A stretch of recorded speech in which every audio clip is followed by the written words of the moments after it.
సరే coming again to cinemas ఎట్లా ఉంది సార్ ఇప్పుడు తెలుగు సినిమా?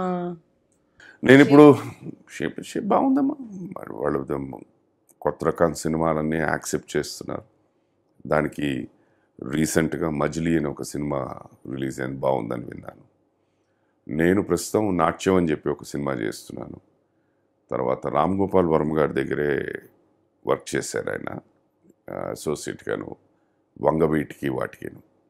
సో ఆయన ఒక సినిమా డైరెక్ట్ చేస్తున్నారు ఫర్ అసోసియేట్. ఆ సినిమాలో వర్క్ చేస్తున్నారు, ఇంకా దానికి పేరు పెట్టలేదని. So these are the 2 films that I'm doing. And ఉన్నాయి చిన్న చిన్న కొత్త వాళ్ళు ఎవరో వస్తున్నారు. ఇప్పుడు బాగా పర్ఫామ్ చేస్తున్న ఆర్టిస్టులు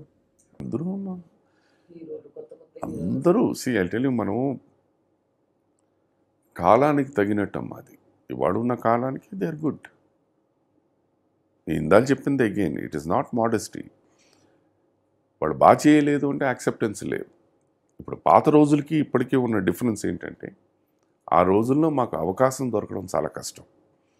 మాకు అవకాశం ఇచ్చే ముందు అన్ని టెస్టులు పెట్టేసేవారు మమ్మల్ని.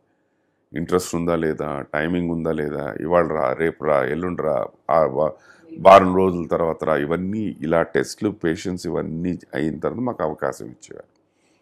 అవకాశం ఇచ్చిన తర్వాత మేము ప్రూవ్ చేసుకోగలిగితే మాకు లాంగివిటీ ఉంది. ఇవాళ ఏమైపోయింది, అవకాశం దొరకడం చాలా ఈజీ, బట్ నిలదొక్కుకోవడం చాలా కష్టం. అంటే అవకాశాలు ఎంత తొందరగా వస్తున్నాయో అవకాశాలు పోవడం కూడా అంత తొందరగా జరుగుతుంది. నిలదొక్కుకోవడం కష్టం, ఎందుకంటే ఎక్స్పెక్టేషన్ లెవెల్స్ పెరిగిపోయినాయి. వాళ్ళు ఆటోమేటిక్లీ ఫస్ట్ ఫిలిం ఇదిలా ఇచ్చిన తర్వాత ఈ దర్శకుడు కానీ, ఈ నిర్మాత కానీ, ఈ రచయిత కానీ, ఈ నటుడు కానీ దగ్గర నుంచి ఇలాంటి సినిమా వచ్చిందంటే నెక్స్ట్ సినిమా వాళ్ళ దగ్గర నుంచి వచ్చేటప్పుడు expectations are on the same level. So దాన్ని మించి ఒక లెవెల్లో ఉండాలి. ఏమాత్రం తగ్గినా కూడా రిజెక్టెడ్. అది ప్రాబ్లం. సో ఇదివరకు ఏంటంటే, మీరు టాలెంటెడ్ అని ఒకసారి మీరు మార్కులు తెచ్చుకుంటే సక్సెస్ ఫెయిల్యూర్తో ఉండేది కాదు. అన్లెస్ అంటే కంటిన్యూస్గా ఫెయిల్యూర్స్ అయితే తప్ప. ఇవాళ అలా కాదు. నిన్నటి వరకు you are the number 1 or very popular అనుకుందాం. సడన్గా మీ నెక్స్ట్ మీరు రిలీజ్ అయిన ఫిలిం బాగాలేదంటే టక్కన పడిపోతున్నారు మీరు. మళ్ళీ again you are starting from the scratch. అది ప్రాబ్లం. రీసెంట్గా ఒక బ్రేక్ త్రూ తెచ్చిన మూవీ అంటే అర్జున్ రెడ్డి తెలుగు సినిమా ఇండస్ట్రీలో. Have you watched it sir? I did watch. ఇట్లాంటి సినిమాలు కూడా ప్రేక్షకులు ఆదరిస్తారా అన్నదానికి అది one of the good examples. అది నేను I already spoken about it. It's a perverted film I felt.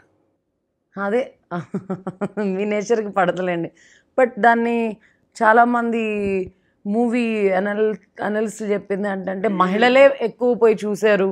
ఇప్పుడు మీకు అర్జున్ రెడ్డి తీసుకుంటే ఇమీడియట్లీ నేను పెరిగిన వాతావరణంలో చూసుకున్న సినిమా మరో చరిత్ర. It's same love story, sacrificing for each other. But that was in a sophisticated manner. ఇది కొంచెం పర్వర్టెడ్ మేనర్ అంతే. డ్రగ్స్ అన్నాము, ఇదన్నాము. It's what we are not suppose to tell we are telling. అంటే దీనివల్ల ఇప్పుడు ఎలా ఉంటే, దీనివల్ల ఇది హాని జరుగుతుంది అని మనం చెప్తున్నాను. నో, నీకు హానిని ఎవడో చూడ్డు. దాంట్లో ఉన్న మత్తె గురించి ఆలోచిస్తారు. జనాలు చూస్తున్నారు కాబట్టి తీస్తూ ఉంటారు డైరెక్ట్. ఇందాక నేను చెప్పినట్టే ఇప్పుడు నా స్టేట్మెంట్ కూడా, నేను when I comment about Arjun Reddy, I'm wrong. People are ready to comment on serials too. మీరు అంత విలనిజం ఎక్కువ చూపిస్తున్నారు, నెగిటివిటీ ఉంది.